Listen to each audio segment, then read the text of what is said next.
Shalom, salam sejahtera. Renungan malam seiman berjudul Kesatuan Alkitab.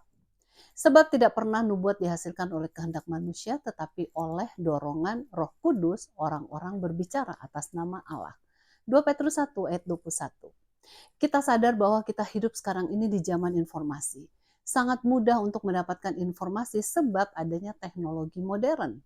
Dulu kita dapat informasi melalui surat kabar, radio, atau TV. Sekarang kita dapatkan banyak informasi melalui internet. Apa saja informasi yang dibutuhkan?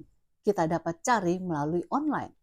Namun masalahnya, banyak informasi yang kita dapatkan bertentangan satu dengan yang lain. Ambil contoh saja informasi mengenai kopi. Kita dapatkan banyak informasi tentang bahayanya kopi, tetapi ada juga informasi yang bertentangan dengan itu dan menyebutkan berbagai macam keuntungan kopi. Padahal informasi tersebut kita dapatkan pada hari yang sama, jam yang sama, bahkan menit yang sama. Lain halnya dengan Alkitab.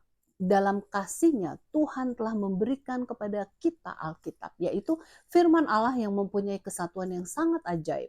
Walaupun ada 66 buku di dalam Alkitab yang ditulis oleh 40 penulis yang berbeda, namun isinya tidak bertentangan satu sama lain. Latar belakang penulis Alkitab pun beraneka ragam. Ada penulis yang kerjanya sebagai gembala seperti Musa atau Hosea, ada raja seperti Daud, ada perdana menteri seperti Daniel, ada nelayan seperti Petrus, ada pemungut cukai seperti Matius, bahkan ada Paulus, tukang buat tenda. Mereka mempunyai latar belakang yang berbeda dan jangka waktu penulis menulis Alkitab itu sekitar 1600 tahun. Diperkirakan buku pertama ditulis sekitar tahun 1500 sebelum Masehi dan buku terakhir sekitar tahun 98 sesudah Masehi.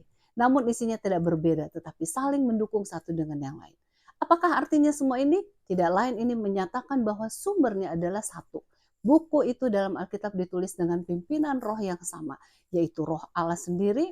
Oleh sebab itu tidak mungkin ada pertentangan. Penulis Alkitab bukanlah orang yang sempurna, bahkan kita dapatkan mereka adalah orang yang berdosa. Kita ingat Daud adalah seorang penjina dan pembunuh. Petrus adalah seorang yang pernah menyangkal Tuhannya. Paulus adalah orang yang pernah menganiaya orang Kristen.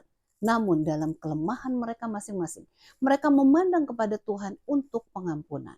Kemudian Roh Kudus memimpin mereka sehingga mereka dapat memberikan kesaksian hidup mereka kepada kita yang juga adalah orang berdosa.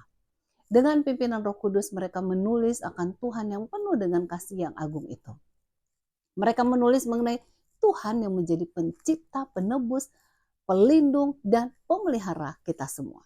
Kita bersyukur untuk kesatuan Alkitab yang menunjukkan bahwa sumbernya adalah satu, yaitu Roh Kudus yang siap memimpin kita semua melalui firman-Nya.